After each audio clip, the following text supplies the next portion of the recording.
नमस्कार दोस्तों, Byju's exam prep IAS Hindi में आप सभी का स्वागत है। आज की बड़ी खबर में हम महाराष्ट्र के वर्तमान राजनीतिक संकट के संदर्भ में प्रमुख रूप से चर्चा करेंगे। आज की बड़ी खबर को प्रारंभ करने से पहले आप सभी अभ्यर्थियों के लिए महत्वपूर्ण सूचना है। बायजूस एग्जाम प्रेप आईएएस के द्वारा अपने ऐप बायजूस एग्जाम प्रेप पर एक वर्कशॉप का आयोजन किया जा रहा है, जिसे हरसमीत सिंह सर के द्वारा संचालित किया जाएगा। यह वर्कशॉप 26 जून 2022 को सुबह 11 बजे होगा। इसमें अपने आप को एनरोल करने के लिए आप हमारे बायजूस एग्जाम प्रेप ऐप को डाउनलोड करें और वहां पर निःशुल्क रूप में अपना रजिस्ट्रेशन करके इस वर्कशॉप में आप भाग लें और 2023 की सिविल सेवा परीक्षा में अपनी सफलता को किस रूप में आप सुनिश्चित करें, उसके लिए आपको किस रूप में प्रयास करने चाहिए, यह मार्गदर्शन यहाँ पर आप प्राप्त कर सकते हैं। वर्तमान अगर हम महाराष्ट्र के संकट की बात करें तो इसका प्रमुख रूप से कारण यह है कि वर्तमान में जो महाविकास अघाड़ी, यह एक तरह से जो गठबंधन महाराष्ट्र में सरकार में है, वहां पर प्रमुख जो एक तरह से भागीदार पार्टी है शिवसेना, वर्तमान विवाद का कारण शिवसेना के वरिष्ठ मंत्री एकनाथ शिंदे के द्वारा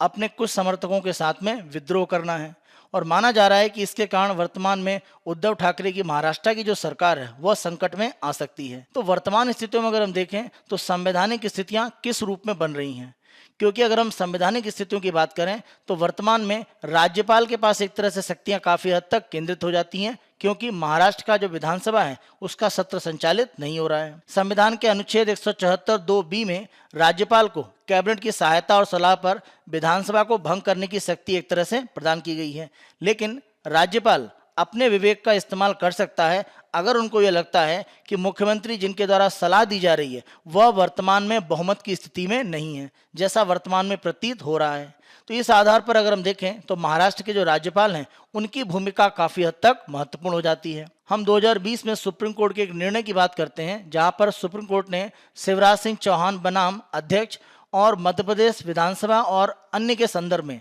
अपना एक निर्णय दिया था, जिसमें कहा था कि राज्यपाल को इस तरह की शक्ति है कि वह फ्लोर टेस्ट करने के लिए एक तरह से विधानसभा का सत्र बुला सकता है अगर उनको लगता है कि सरकार अपना बहुमत खो चुकी है। हम ध्यान रखें कि इस तरह की स्थितियां 2020 में मध्य प्रदेश में भी थी, जब राज्यपाल को एक तरह से यहां निर्णय लेना था कि वह वर्तमान सरकार को विधानसभा में अपना बहुमत सिद्ध करने के लिए एक तरह से आमंत्रित करें या विधानसभा को भंग कर दें, क्योंकि उस समय के तात्कालिक कांग्रेस के मुख्यमंत्री कमलनाथ के द्वारा उस समय के राज्यपाल से अपील की गई थी कि वह विधानसभा को एक तरह से भंग कर दें। लेकिन विधानसभा को भंग करने की जगह पर राज्यपाल के द्वारा एक तरह से जो बहुमत सिद्ध करने की स्थिति है वह सरकार को दी गई और इस कारण से मुख्यमंत्री कमलनाथ अपने बहुमत की स्थिति में नहीं थे, उन्होंने इस्तीफा दिया और शिवराज सिंह चौहान की एक तरह से सरकार वहां पर स्थापित हुई। तो 2020 के निर्णय में अगर हम देखें तो राज्यपाल की शक्तियों को सुप्रीम कोर्ट के द्वारा कहीं ना कहीं स्पष्ट किया गया है। इसके साथ साथ हम देखें तो यह स्पष्ट हुआ है कि राज्यपाल को प्रमुख रूप से अपना निर्णय लेने के लिए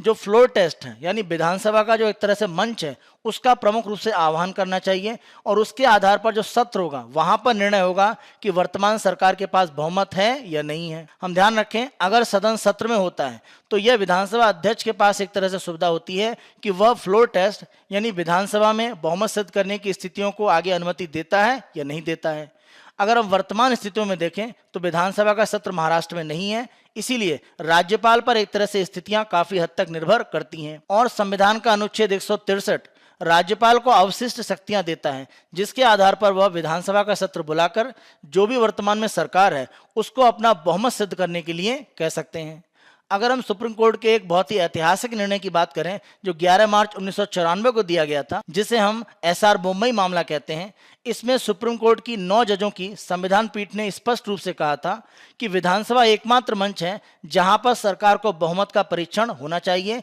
और यहीं पर अंतिम रूप में निर्णय होगा सरकार बहुमत में है या नहीं है। राज्यपाल की जो राय है वह व्यक्तिपरक हो सकती है, इसीलिए हमेशा विधानसभा का जो मंच है वहां पर फ्लोर टेस्ट एक तरह से होना चाहिए कि बहुमत की स्थिति है या नहीं है। वर्तमान में अगर हम महाराष्ट्र संकट की स्थिति देखें तो अलग अलग पार्टियों की स्थिति यहाँ पर अगर हम देखें तो सबसे ज्यादा सीटें बीजेपी के पास हैं, उसके बाद प्रमुख रूप से अगर हम देखें तो शिवसेना, एनसीपी और कांग्रेस एक तरह से आते हैं। जब हम शिवसेना की बात करते हैं तो वर्तमान में उनके एक विधायक नहीं है, तो यहाँ पर संख्या हो जाती है 55। हम ध्यान रखें, वर्तमान में 55 में से कितने विधायक एकनाथ शिंदे के साथ में हैं, यह निर्भर करता है कि दल बदल विरोधी कानून उन पर लागू होगा कि नहीं होगा। दल बदल विरोधी कानून उन विधायकों की अयोग्यता का प्रावधान करता है जो एक राजनीतिक दल के टिकट पर चुने जाने के बाद स्वेच्छा से अपनी पार्टी की सदस्यता छोड़ देते हैं। और सुप्रीम कोर्ट ने व्यापक रूप से इस शब्द की व्याख्या की है और कहा है कि विधायक के आचरण से यह संकेत मिल सकता है कि इन्होंने अपनी पार्टी छोड़ दी है या नहीं है। जैसे